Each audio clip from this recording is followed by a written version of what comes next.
Tingnan nyo mga ka-90s, napakarami na namang itlog ng mga turtle.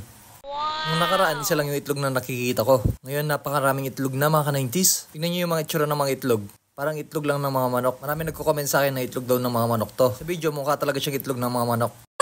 Tingnan nyo tong isang itlog mga ka-90s, napakalambot. Siguro bago lang to. Ayan o. Pagmasdan nyo mga ka-90s, napakalambot niya. Kapag medyo matigas-tigas na siya, ibig sabihin, meron na siyang laman sa loob. Ayan, medyo mabigat-bigat to ng konti. Titignan na natin kung may turtle to sa loob mga ka-90s. Pinakita ko nga pala sa mga bata dito. Akala nila itlog ng manok. At syempre, wag na tayong patumpik-tumpik pa mga 90s. Titignan natin kung itlog talaga ng manok. Kumuha na nga pala ako ng tinidor. Yan, sisimulan na natin mga 90s. Ano kayang itsura nito? Sana wag naman ahas to. Tingnan nga natin. Ito na mga 90s, nakakatakot. Baka biglang tukain ako. Hey! Wow! Wow, turtle! Nakatalikod ata yung turtle mga 90s. Ito yung itsura niya.